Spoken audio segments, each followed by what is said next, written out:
wonderful brand new week and a good start to your week. Hi, Dad. Hey, Kim, how you doing today, baby?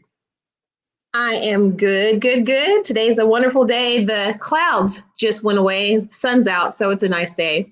Well, it's beautiful out there today. I've been out walking early this morning, getting my exercise in, and I was in my prayer macro.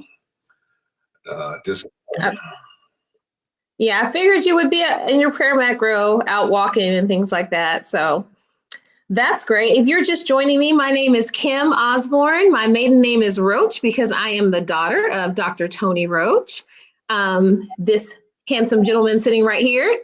And he's the author and creator of God's Love Bank, which is a program for teaching and a curriculum for learning and a way of living in your best life, being your best self. Dad, we got a few people on right now. I see Kevin and Catherine on there. They're saying hello. Hello, Kevin. Hi, Catherine. Catherine, we're constantly praying for you, girl. You're on the front line, and we know you're doing a wonderful job. Keep yourself safe. Yes, and everyone keep yourself safe. Yes, yes. You too, Kevin. I know, I don't know if you're doing Uber driving right about now, but I probably think they have suspended it for a while.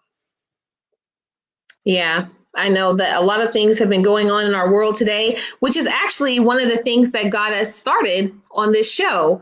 I approached if you missed the story of how we got started doing this live every day, we were talking, my dad and I, about everything going on in the world.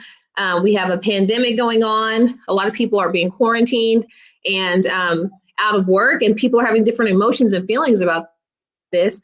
And I told my dad, I said, Dad, you have answers and people are looking for answers. Would you consider, taking some of your knowledge to the interwebs of Facebook? And he so graciously agreed. And he's been doing a great job of learning some of these different technologies that he hadn't really used a lot of before. Right, Dad? Okay, so what really is happening in addition to that, I know it's the appointed time. Yeah. And I've been waiting for the appointed time to come forward to make God's Love Bank global. And my daughter is, her gift is, she is the idea genius. She the media packages. And so really, this is just the appointed time. God has risen her up for this time. And now we want everybody to make as many people as possible aware of God's Love Bank to help people to deal with this COVID-19 virus and all of the challenges that comes along with it, as well as we want people to have tools so they can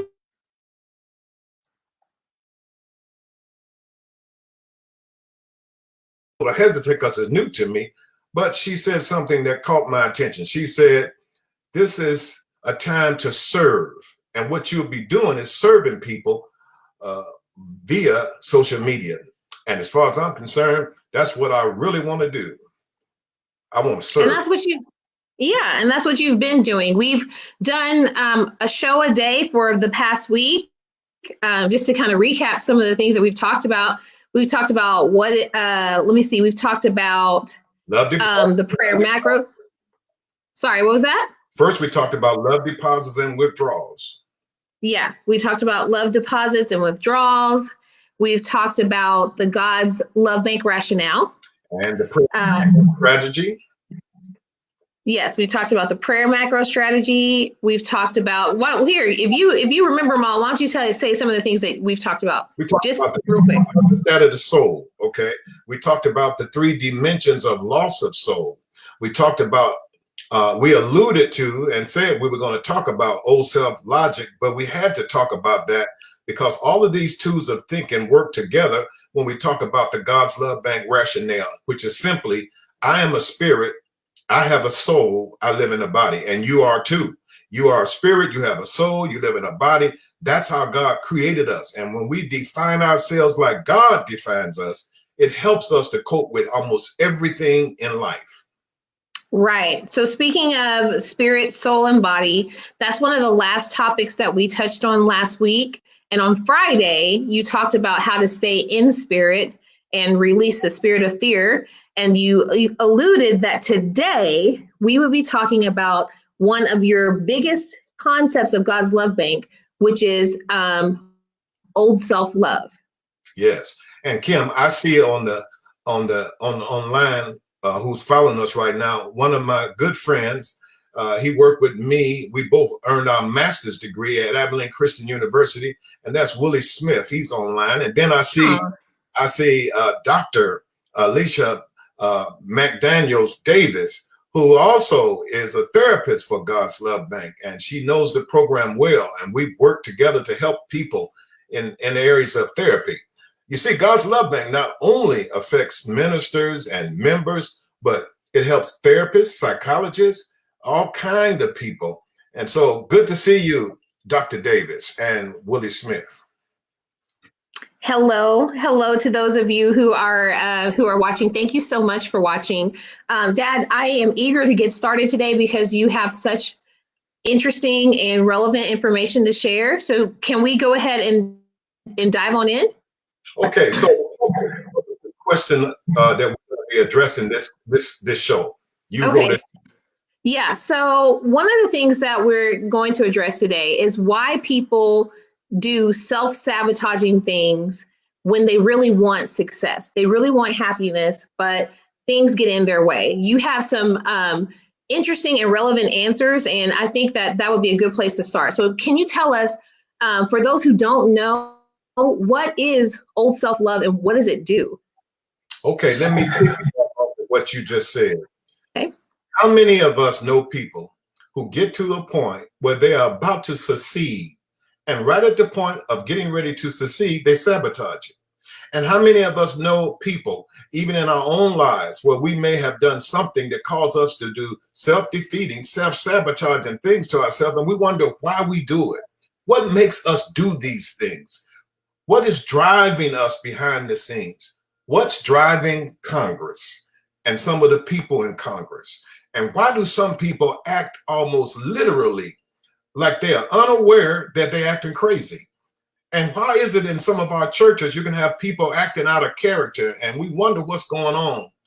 That's the idea of people doing these self-sabotaging things to themselves right at the brink of doing something successful for themselves.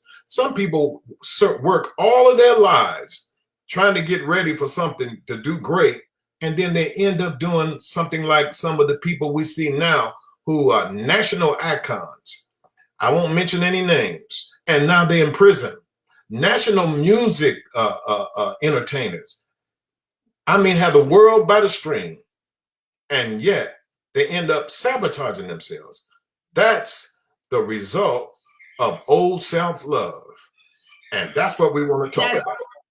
Well, and I have a quick question about that before you dive into that. You're speaking of old self-love as being things that people do self-sabotaging that in some of those cases are more extreme cases, but can it also be smaller things that we do in our life that are self-sabotaging too? Absolutely. What makes a person not love themselves like they should? And what makes a person reject themselves? I'm talking about they will reject their greatest opportunity and live beneath their privileges. And in some cases, settle for less than God's best, and then claim that they're blessed and then ask God to bless their mess. Old self-love is one of the most toxic things that's out here. And yet most people don't even know that the devil is using old self-love to control them and to dominate their thinking, and they're wondering why. This explains why we have people in Congress. I'm talking about some of the most known leaders in the United States of America is celebrating old self-love, not just coming along with it. Some people celebrate it. But what you're getting at, Kim, is little small things that we do that causes us to reject ourselves, to abuse ourselves, to abandon ourselves, to abandon our loved ones, to reject our loved ones, abuse our loved ones. Whatever it is, it causes us to do negative, self-defeating, self-sabotaging things to ourselves. Get this, all with a sincere intent to love ourselves. I think I said something right there. Oh, yeah, you did. All of that with a sincere intent to love myself. That's old self-love. And that's what's been robbing people of the success in 5 areas of their soul. You remember the 5 areas of your soul? Everybody hold your hand up. 5 areas of the soul. Your health, wealth, relationships, career, and salvation. What's the most important one of those 5 departments of the soul? Relationships. Somebody says, well, I thought it was salvation. Well, the reason it's relationships is because if you have a poor relationship with God, it's going to affect your salvation. So that's some of the impact of old self-love. Okay, so you said a lot of powerful things right there.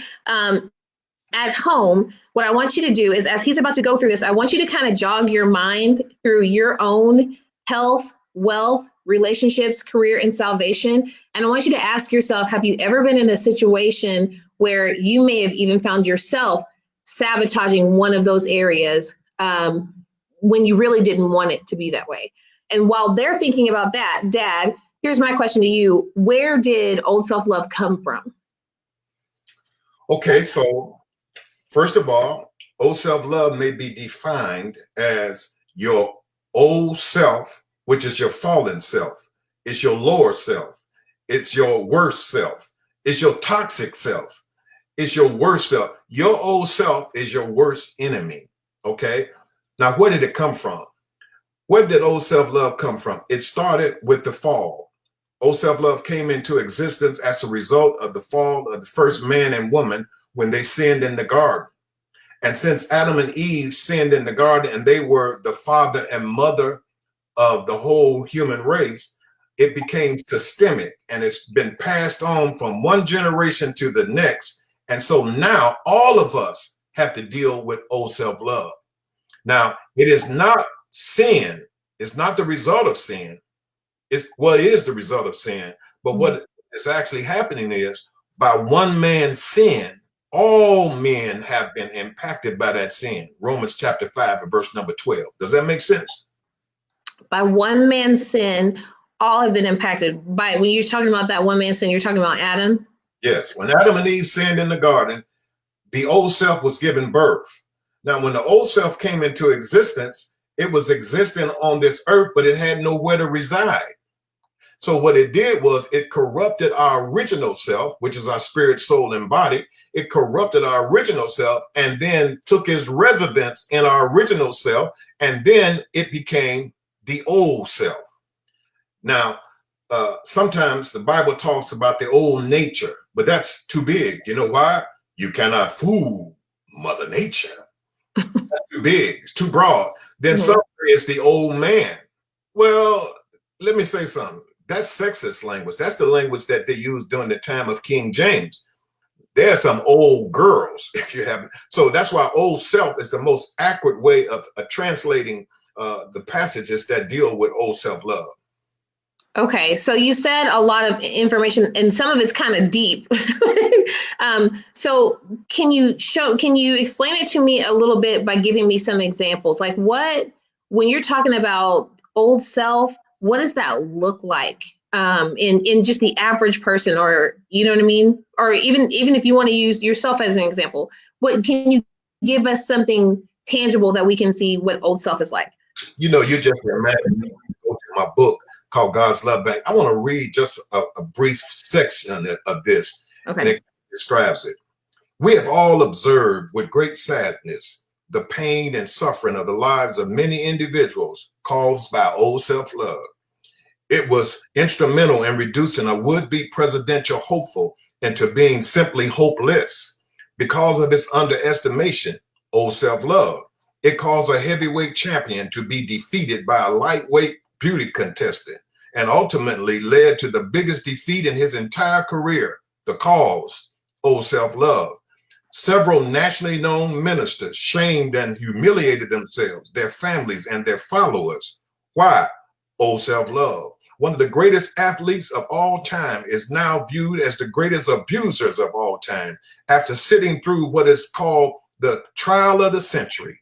The trial took captive of a whole nation via television and revealed the true character of its soul, a soul soiled with racial prejudice and greed and injustice. All of these people had a sincere desire to love themselves, but their efforts ended up in a painful, sabotaging, self-destructive tendency. The answer, old self-love. This is in my book on page 43, God's Love Bank, and it just kind of gives you, nobody is exempt. Everybody has old self-love. Every human being walking on the face of the earth have old self-love. And guess what? Christians have it. So you can actually be an old self-love Christian in the church like it was in Ephesians. The church at Ephesus had elders, deacons. They were a full-grown church. And yet Paul said, you got caught up with the futility of your own mind and the darkness of your own understanding. But you didn't learn Jesus like that. Then it says, you were taught with regard to your former way of life to put off your old self and its deceitful lust. Christians have old self-love. And until we learn how to deal with it, it will take Christians out and we don't even know it. So as a Christian, when we find ourselves sinning, when we find ourselves doing things that we know in our mind, we know it's wrong, but we still find ourselves doing that anyway, would you say that's an example of old self-love? I would say, in regards to what pursues our sin is the old self, because the old self is really what makes us do toxic, negative things to ourselves, all with a sincere intent to love ourselves. So the old self will have me going towards something that I know I should not do, and it's telling me to do it. And my other part of me, my new self, or the other part of me is saying, no, don't do it. But if I don't know about old self-love, it'll make me do it. And then I'll be hard on myself. And that's what causes 4 different types of old self-love. Can you go into real quickly, when you say all with a sincere intent to love myself, what does that mean? Okay, so here I am. I'm doing negative, defeating, sabotaging things to myself, all with a sincere intent to love myself. And by the way, when I do negative, defeating, sabotaging things to myself and my loved ones, I'll do it with a sincere intent. Well, let me give you some examples. It makes an alcoholic go back to the bottle. Nobody likes the taste of alcohol. It doesn't taste good. But when I take alcohol, I'm taking it because it makes me feel like what it does is it intoxicates my pain that I'm dealing with. It makes an alcoholic go back to the bottle. It makes a drug addict go back to the drugs. It makes a prostitute keep tooting. It makes a person in an abusive relationship keep going back to that same relationship and make themselves think that they are okay. That's old self-love. So it's the moment when you're kind of fooling yourself into things that are not the best thing for yourself. Yes. So, you know what's funny is one of the things that I'm thinking about, I'm applying this to my own life, and one of the things that I think that I do that with sometimes is, and this is something small, it's not as large as some of those other things, but it's something personal to me, is sometimes I will sabotage time. Like when I have something exciting going on or something that I'm about to do, I'll find myself going almost slower, getting ready and prepared for that moment, and then having to rush at the very, very end. You know what I mean? And it's like, I didn't mean to do that. I shouldn't have done that, but it just, I don't know. That's just something that it reminds me of. I understand that. And you know what?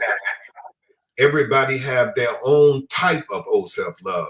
Mm-hmm. So let me give some Bible for this, because I know that there's always people who want to know what the Bible teaches. Let me quote some Bible. Okay. Ephesians chapter 4, verse 22. I'm reading it from the NIV because it's more accurate in defining it from the original language. It says, you were taught with regard to your former way of life to put off your old self, which is being deceived. Listen to this. Your old self, which is being deceived by its deceitful desires, which is being corrupted. And one translation says, by its deceitful lust. Then it says to be made new in the spirit of your mind, and to put on your new self, which is created in true righteousness and holiness. Ephesians chapter 4, verse number 22 to 24. Here's something interesting in that passage. It says, now when you put on this new self, by the way, you got an old self and a new self. When you put on this new self, it creates true righteousness and holiness. So what does the old self create? if you use the flip-flop method of studying the Bible, flip-flop this. Okay. New self creates true righteousness and holiness. What does old self create? False righteousness. False. Yeah. I used to wonder why sometimes you can be in the church and people know Jesus and they live by Jesus, and then they'll do crazy things. And you wonder what's going on. Old self-love will make a Christian have false righteousness and holiness. Mm. And until they put on the new self, like the Bible is teaching, then they can operate in that false righteousness and holiness. And that's why we got to put off, Paul says, put off the old self and put on the new. Question. You're talking, you kind of alluded to this a little bit earlier. Does you being in your old self affect only you, or does it affect other people? Everybody that's in contact with you is impacted by your old self. That's why the divorce rate is so high. Mm. That's why people do sabotage and destructive things to people that they love. They don't mean no harm. The old self is driving them. So that brings me to another passage. See, if the Bible will say something in one place, it'll have to say it in another place, because the Bible says, the word of the Lord came to me here a little, there a little, line upon line, precept upon precept. So let me give you another passage. Paul picks up his pen and he goes to Colossians, and he talks to the church at Colossae in Colossians 3, 9 and 10, again in the NIV. The first thing he says is, stop lying to yourselves. One of the first things you got to deal with when it comes to dealing with your old self, you got to stop lying to yourself. Why? Because Paul said it's a deceitful desire. See, it corrupts. So we got to stop lying to yourself. And then it goes on, and to each other. Look at this. Old self make you lie to yourself, and the deception in your own heart causes you to lie to each other. He says, stop lying to yourselves and each other, since you have put off your old self with its practices. Now that's important. Everybody's old self got their own unique practices.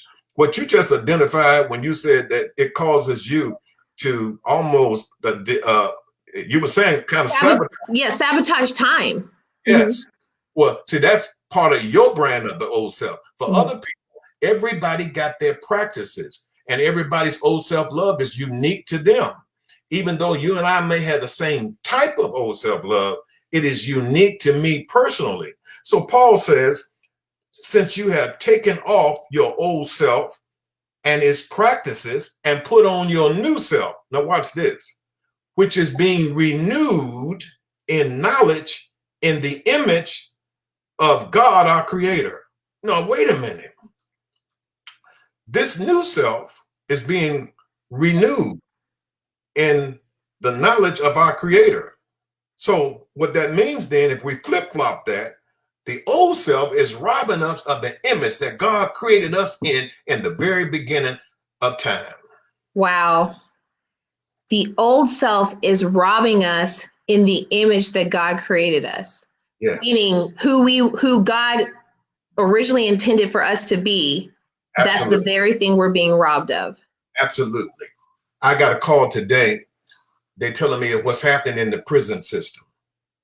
And I have a nephew in the prison system, and they are saying that the COVID-19 virus has gotten in the prison system, and people are in there coughing and struggling, having hard times to breathe. A lot of people in prison are in prison not because they're bad, but their old self drove them to a point where they end up in a place now. And check this out. When you get in prison, they don't really care about you that much.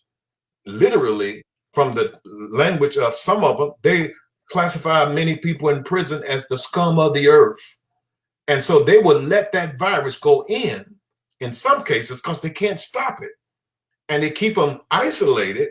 And guess what will happen if it doesn't change? They end up dying.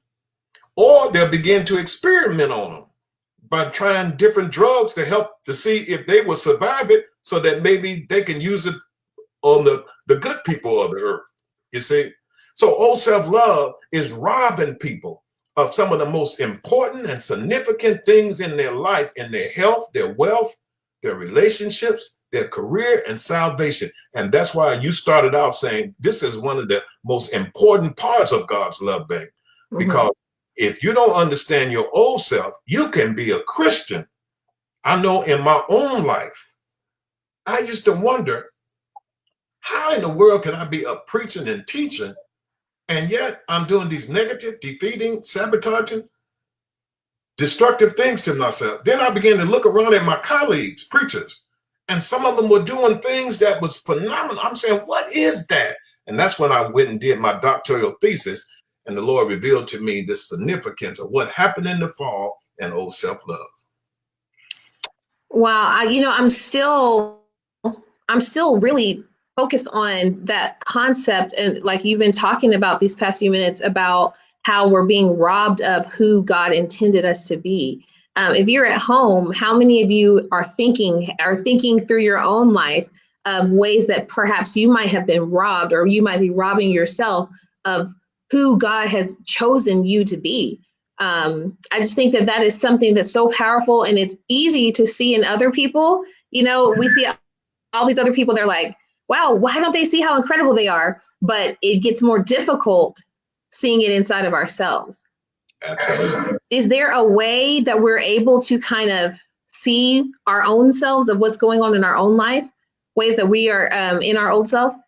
Yes. The first thing we must do, we got to stop lying to ourselves. We got to own it. Now, let me own it in my own life. I understood my old self after I had begun to do a lot of negative, defeating, sabotaging, destructive things in my life. I dropped out of school in the 10th grade.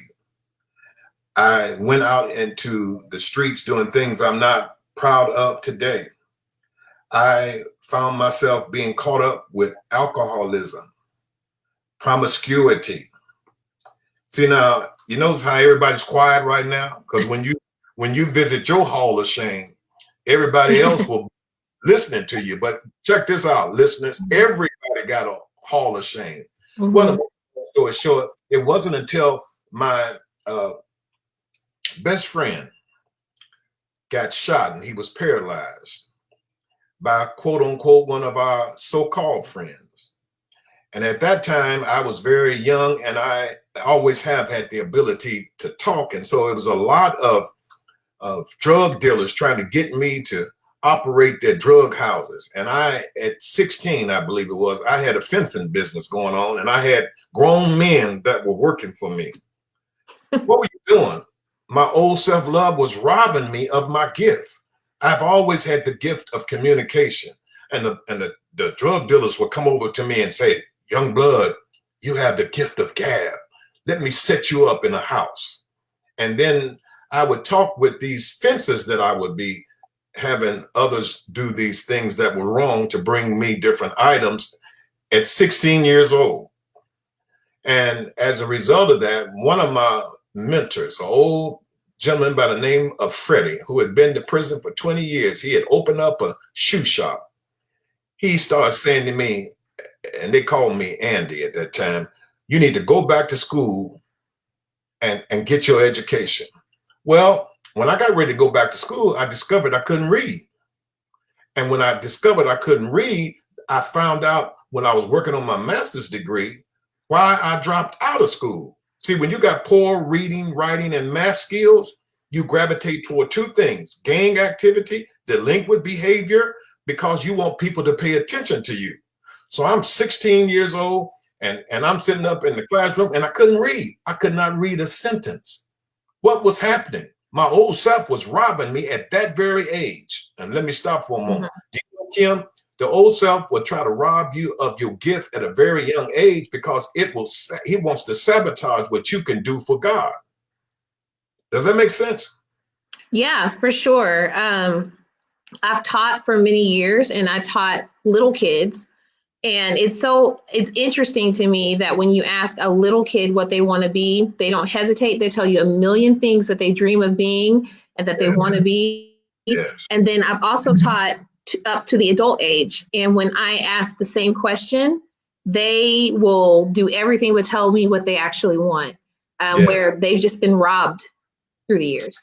See, the old self comes in and try to attack you at a very young age because it's really designed to sabotage you from fulfilling the purpose that God has in store for you.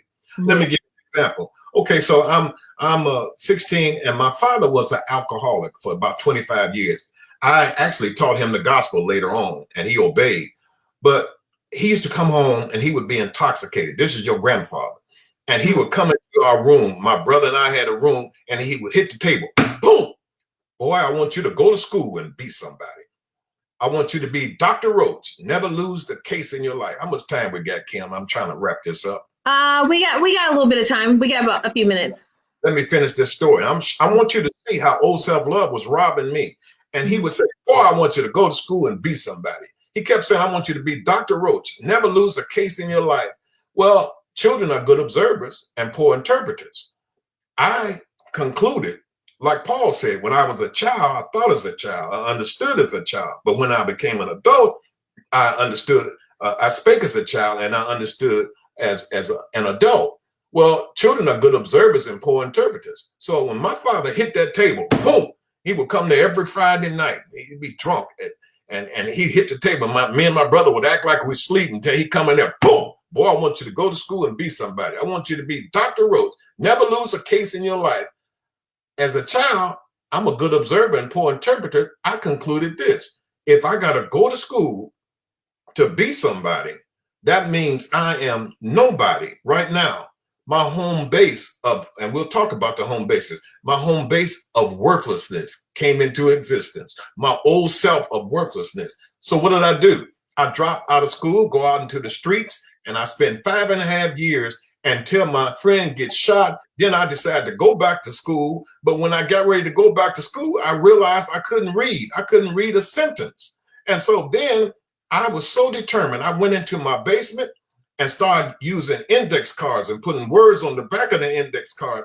And eventually I would go in from 6 o'clock in the morning, sometimes 2 o'clock at night. My parents thought I was losing my mind. They would bring food down there. I wouldn't come out of that basement for anything. I stopped partying. I wouldn't get out with my friends. And I literally eventually start using words like multi-generational transmission and collaboration. And then I discovered not only could I read, but I could learn. I went back to the 10th grade. I was the oldest grown man in the class. Mm-hmm. I didn't pay attention to girls. Girls thought I was pretty, I'm older. So they were coming at me. I didn't spend any time with girls. I didn't let anything stop me. And then eventually I got my high school diploma. I'm 24 years old. All the kids graduating at 18 years old. I want you to see how the old self was sabotaging me. Mm-hmm. Okay. And so when I got ready to graduate, my mom says, why don't you go to the graduation? I said, I'm not going to that graduation. I'm 24 years old. They're kids. And she kept pleading with me. And then she convinced me by saying this: well, why don't you go and sit in the stands? John Hay High School. I went and sat in the stands. I thought that was a good idea. And while I'm in the stands, right, my last name is Roach, so it was getting to the letter R. And then when they got to the letter J, a 67-year-old woman got her high school diploma, and they announced this is a 67-year-old woman getting her high school diploma. Everybody in the stands gave her a standing ovation. I jumped up out of my chair, ran down there, and got my high school diploma. Then I got an AA degree. Then I got a BS degree. Then I got a master's degree. Then I got a doctor's degree. And the dropout became the doctor. Give me a love deposit. Love deposit. But guess what? My old self was driving me all the way to that point. When I get ready to graduate, I'm walking across the stage getting my doctor's degree. Our whole church was in the stand. They was clapping and everybody was excited. And all of a sudden, I burst out in tears. I mean, I was sobbing. I had to make it clear. I was slinging snot. I didn't know what was wrong with me. And when I walked across that stage, then it dawned on me. All those years, I didn't go to school for myself. All those years, I went to school for my daddy. Boy, I want you to be somebody. I want you to be Dr. Roach. Never lose a case in your life. And once I got that degree, I discovered something is driving us, making us do this negative, defeating, sabotaging behavior. Then I saw it in people around me. Then I saw it in our church, and it impacted our church. And that's how God's Love Bank evolved to what it is today. Wow. That's an incredible story. You want to know the thing that I find the most incredible about that story, which there's a lot of incredible things. You talked about when you were younger, people, the drug dealers and things saying you had the gift of gab. And at that time you were using it in your old self. But that same gift of gab helped save the person that even helped bring your old self-love about, which was your dad. Absolutely. And I'm so proud of that. And you know what, Kim? I have been for 40 years, and I can't tell you how many people all over the world, Ministry Church, have been taught this, and people all over the globe are now realizing that they too have old self-love, and it will drive you to do those negative things. And my father, he didn't mean no harm. He wanted me to go to school, be somebody, and become Dr. Roach. All he wanted was for me to be somebody. So whatever your old self is, we're going to talk about that tomorrow. But today, everybody got old self-love, and you got your own unique brand. And if you don't know it, guess what? You can't own it. And if you can't own it, it will own you. See, I just talked about my hall of shame. Notice how freely I talked about that? Because I'm not ashamed of it anymore. I understand that was the part of my life where the old self was reigning, but I live in my new self now. And my new self is greatness. And we'll talk about that. And that's why I love, when you said to me, this is a chance to serve, the first thing that came to my mind is what Jesus said. Greater is he that's in you than he that's in the world. And he who is greatest is he who serves. So that's what I'm doing. Today it's been so good because you've said a lot of powerful things, and I know that there's even more to it. We're out of time. So I want to do a couple of things. One, I want to make sure that tomorrow we can talk about this a little bit further, and we can talk about how the old self comes about in our own lives. Because you kind of talked today about how your old self story came about in your life. And then you talked about some of the different ways it can show up. I want to talk further about that. But what I thought was, for those at home, I'm sure you're probably searching your own life, looking for ways that it shows up in your life. And Dad, you have a tool for that. And if it's okay with you, I want to share that tool. I am going to, in the comments, I'm going to put a link to a website that you can go to. And Dad, do you want to explain what happens at this website called Old Self, New Self? Okay. So you can go to oldselfnewself.com and learn what your old self is in 3 minutes, literally, about approximately 3 minutes. And then you can also learn what your new self is. And I recommend everybody who's listening right now, do that today, because tomorrow we're going to come and we're going to talk about the 4 different types of old self-love, which Jesus experienced every one of those. I mean, to the maximum intensity of pain, because your old self starts with your first greatest pain. And we're going to talk about how that, and your old self is fed by love withdrawal thinking. That's why we call it old self-love logic. And what you got to understand, it remains alive and grows by the decisions you make. If you make withdrawals, you are feeding the old self. You are strengthening the old self. If you make love deposits, you can transform the old self. And we will talk about that on tomorrow's show. Yeah, for sure. So here's what I'm gonna do. I'm gonna, right now, I just put that, I think so, hopefully it'll be in there soon. In the comments, I put a link to where you can go and find your own old self-love. And that way you'll be prepared for tomorrow's show. And then if you found today interesting helpful, something that explained a lot, I'm going to ask that you share it. Share it with your friends, share it with your family, and then ask them to come join us tomorrow so you can get even more answers about how to live a more successful and happy life that God had in store for us. Kim, I'm so glad. I'm so glad. I am so glad. Go ahead. I don't hear y'all don't hear that echoing. Anyway, I'm so glad you said that. Everybody whose life had been touched in some form or fashion by God's Love Bank and Old Self, New Self, and you have become a better person, please, what we're going for now, we're making God's Love Bank global. So that means tell people about how God's Love Bank has helped you. Every person you talk to, and talk about your old self if you know it. Learn what your old self is. And when we do this, we can help reach people all over the globe. That's why it's the appointed time for me. That's why I'm on Facebook. That's why I'm going on Instagram. That's why I'm going on YouTube. That's why I'm going and do conferences all over the world and over the country, because I've been traveling anyway. So we need your help. Tell people if God has impacted you. Jasmine, it's good to see you. Jennifer, good to see you. Cora, Lakira, Maria, we see you. Tell somebody. And Janice, all of you, tell people about how God's Love Bank has impacted your life. And what you really will be doing is sharing the gospel of Jesus Christ, because all God's Love Bank is the gospel of Jesus Christ, systematized and organized and made practical and relevant to everybody's life. Absolutely. Thanks, Dad. Okay, our time is up. Can you leave us with a powerful thought before we go? This month's value is called New Self-Power.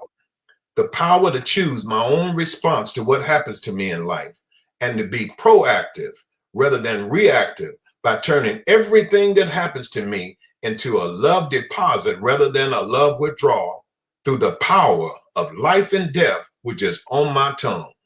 In other words, you got the power. Use it. You got the power. That's right. Thank you all so much for joining us and for being here. Again, if you want more information, you can go to the God's Love Bank Facebook page and make sure you follow and leave a rating if it has blessed your life. And then even more information can be found at godslovebank.com. And then for today, like I said, I put a link in the comments with a link to where you can go and find your own old self-love. So make sure you check that out and have it ready for tomorrow. We'll be back tomorrow at 1 p.m. Central. Yep. Amen. And I see you, Leonard Cole, one of the great, he was talked about years ago, and he's a great leader in the kingdom. You and your wife, God bless you. Good to see you on this show. It sure is. It's good to see you. It's good to see all of you. Y'all have a wonderful and blessed day. Thanks so much. Bye-bye.